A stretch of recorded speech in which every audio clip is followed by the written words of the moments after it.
नमस्ते भारतवासियों। हमारा ये पर्यावरण बदलता जा रहा है। जैसे जैसे ये बदलता है, हमें भी उन दिक्कतों के बारे में समझना होगा जिसके कारण हमारी प्रकृति इतनी बदल रही है। हमें ये समझना होगा कि हम अपनी जिंदगी को किस मोड़ पर लेके जा रहे हैं और हमारे कारण इस धरती को किन किन मुश्किलों का सामना करना पड़ रहा है। इस प्रकृति के बिना हम सब अधूरे हैं और हमारी ज़रूरतों के चलते इस प्रकृति को ठोस पहुंचाना बहुत गलत है।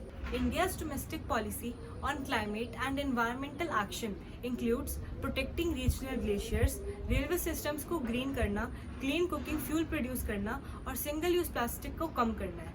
आज क्लाइमेट चेंज के कारण भारत की इकोनॉमी, एनवायरनमेंट और सोसाइटी बहुत ज़्यादा इंटेंसिटी से इफेक्ट हो रहे हैं। आज हीट वेव्स, फ्लड्स, मॉनसून्स और डिक्लाइनिंग ग्राउंड वाटर रिसोर्सेज हमारे लिए बहुत बड़े चैलेंजेस हैं। इतना ही नहीं, हीट वेव्स के चलते 15 राज्यों ने स्वास्थ्य, खेतीबाड़ी और पानी की उपलब्धता का सामना किया। आज बाढ़ के चलते भारत को 26.3 बिलियन यूएस डॉलर्स का भी सामना करना पड़ा, with damages exceeding 0.5% of its total GDP. How can we improve? Afforestation is the simplest way to improvement. Afforestation is the best way to prevent floods. Plantations और vegetations पानी के बहाव को रोकती हैं। पानी का बहाव रुकता है तो सॉइल इरोजन खुद ब खुद रुक जाती है। मैंने आज तक बहुत लोगों को कहते सुना है कि पेड़ लगाने चाहिए, पेड़ उगाने चाहिए। मैं बहुत अच्छे तरीके से जानती हूँ कि हम सब वाकिफ़ हैं कि पेड़ लगाने कितने इम्पोर्टेंट है, पर हम पे कोई असर है? हमारे लिए हमारी खुद की ज़िंदगी ही इतनी इम्पोर्टेंट है। मैं आज तक बहुत अध्यापकों को कहते सुना है कि वन महोत्सव पे पेड़ लगाओ, अगर और किसी दिन नहीं तो कम से कम वन महोत्सव पे भी एक पेड़ लगाओ। पर बहुत ही कम बच्चे, बहुत ही कम छात्र सच्चे दिल से पेड़ लगाते हैं। पेड़ लगाने से ये दुनिया कितनी सुंदर और कितनी ताज़ा हो जाती है, कभी गौर से देखा है? हमारे अस्तित्व का प्रमुख कारण और कुछ नहीं, ये प्रकृति ही है। हमसे अत्यधिक सुंदर ये पर्यावरण है। ये पर्यावरण भगवान की इतनी सुंदर और शक्तिशाली रचना है कि इसमें 2 मिनट बैठने से ही मन हल्का हो जाता है। दिल को सुकून और मन की शांति इस पर्यावरण से अच्छा और कोई नहीं दिलवा सकता। मन को हल्का करने में ये प्रकृति बहुत ही बखूब किरदार निभाती है।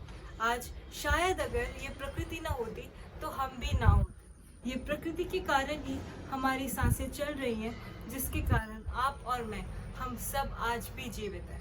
आज हम सबके घर में एसीज हैं और हम सबको पता है कि एसीज चलाने से हमारे घर में ठंडक और पर्यावरण में गर्मी होती है ना? पता है ना?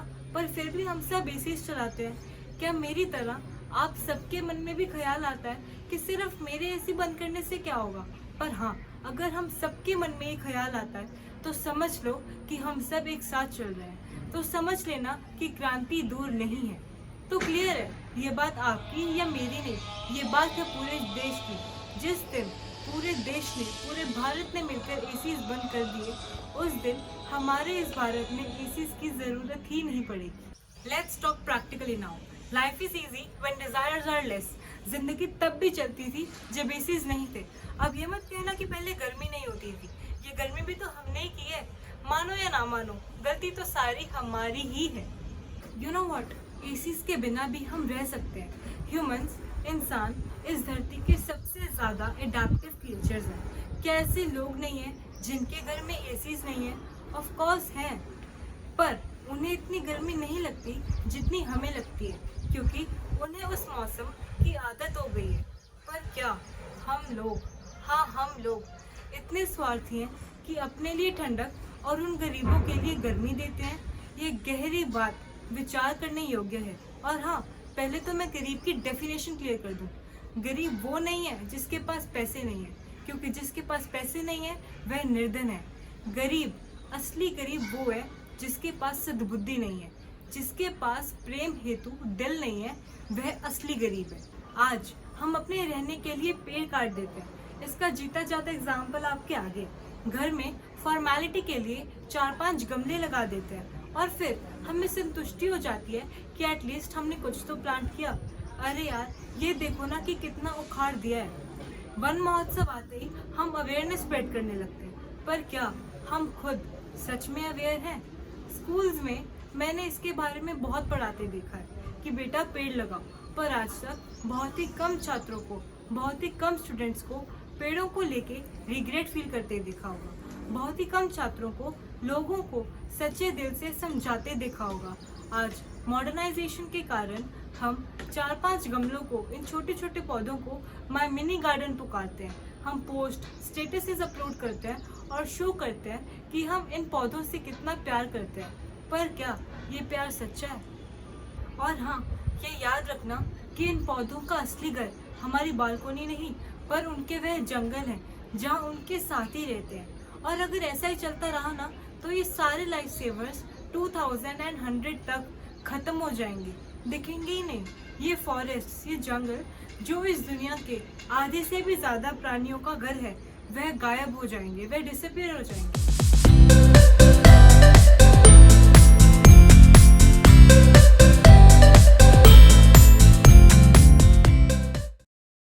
Here's a poem from my class 10 textbook जो मैं आप सबको सुनाना चाहती हूँ। The trees. The trees inside are moving out into the forest that was empty all these days, where no bird could sit, no insects hide, no sun bury its feet in shadow. The forest that was empty all these nights will be full of trees by morning. ये जो हमारे घर में गमले लगे हुए हैं ना, ये बाहर जाना चाहते हैं, ये फॉरेस्ट में जाना चाहते हैं, उन जंगलों में जाना चाहते हैं जहाँ इनके साथी रहते हैं। वह जंगल जहाँ अब कोई पंछी बैठ नहीं सकता, वो फॉरेस्ट जो अब खाली हो चुके हैं और जहाँ कोई इंसेक्ट छुप नहीं सकता। आज हम लोग सनसेट्स को एंजॉय करते हैं, हम सनसेट देखने जाते हैं और आज हमें सूरज डूबता हुआ दिख जाता है, पर पहले ये सूरज पेड़ों में डूबा करता था। All nights the roots work to disengage themselves from the cracks in the veranda floor. The leaves strain towards the glass, small twigs stiff with exertion. Long craft goes shuffling under the roof, like newly discharged patients moving to the clinic doors. यहाँ लेखक, poet ये कहना चाहता है कि जो पौधे हैं वह घर के कांच को, जो पौधों के पत्ते हैं वह घर के कांच को धक्का मार रहे हैं। वे कह रहे हैं कि प्लीज अब हमें बाहर जाने दो। वह बोल नहीं सकते, तो क्या हम उन्हें सुन भी नहीं सकते? My head is full of whispers which tomorrow will be silent. Listen, the glass is breaking, the trees are stumbling forward. Into the night, winds rush to meet them, the moon is broken like a mirror, its pieces flash now in the crown of the tallest oak. यहाँ हम सबके घर में पेड़ों की वे खुशबू, लगती है कि कोई आवाज़ है, लगता है कि वो हमसे कुछ कह रहे हैं, कुछ मांग रहे हैं। एक दिन ये सारे शीशे टूट जाएंगे, पेड़ बाहर चले जाएंगे और हवाएं उनसे मिलने के लिए दौड़ेंगी। ऐसा लगेगा पेड़ों की उस कैनोपी में चांद टुकड़ों सा नजर आएगा और चांद के वे टुकड़े हमारे इस परिवार पर हीरो का एक सुंदर सा ताज प्रतीत होगा। ऐसा लगेगा कि अब तो परमात्मा भी खुश है, पर चिंता मत करो, ऐसा संसार एक दिन जरूर बनेगा। धन्यवाद।